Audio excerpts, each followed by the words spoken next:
គ្រប់សួរពុកម៉ែបងប្អូនថ្ងៃនេះខ្ញុំបាទនឹងគ្រួសារបាននាំគ្នាមកលេងនៅវត្តអង្គរក្រៅក៏ក្នុងហៅវត្តធាតុណាគឺគេមានធ្វើប្រពៃពិធីចាក់បញ្ឆៅ3ប្រទេសបងប្អូននេះអញ្ចឹងគឺមនុស្សច្រើនក៏មែនតើបងប្អូនមិនបាទគឺភាសាមកក្រោយគេបាទឥឡូវគឺអស់បាត់ហើយបញ្ឆៅប៉ុន្តែគេនៅតែបន្តចាក់ដែរគាត់តែអស់សាច់ហើយនឹងគ្រឿងបងប្អូន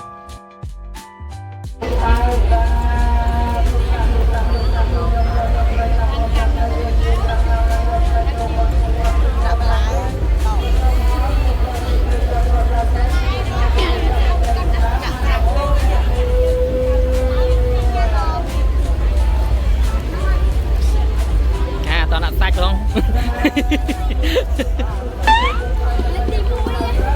ចាក់ខ្លួនឯងមែន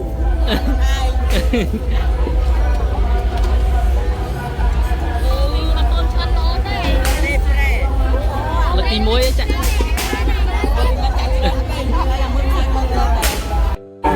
បាទឥឡូវបន្តទៅចាំយូរអត់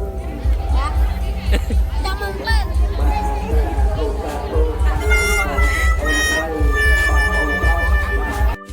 បាទបន្ទាប់ពីយើងបានដើរទៅភ្លក់បញ្ឆៅរួចហើយគឺមកមើលកន្លែងកិនម្សៅម្ដងបាទ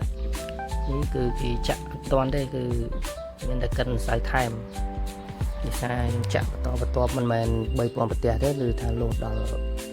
ចូលចង់10000ប្រទេសហើយបងប្អូននេះថាជាជនយើងមកលេងច្រើនណា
បន្ទាប់ពីយើងមើលគេរួមឡើងឆ្អែត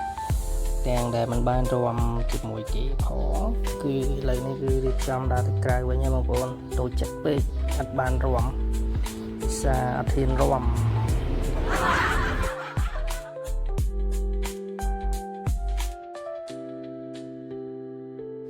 បាទនៅកន្លែងនេះគឺមានជាកន្លែងចូលបច្ច័យផងដែរបាទហើយគឺយើងរៀបចំចេញដំណើរទៅមែនតែនហើយដើរទៅបដាបងប្អូន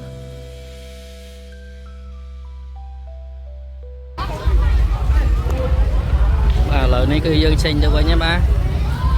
ភាសាយើងត្រូវបន្តទៅកក្នុងមួយទៀត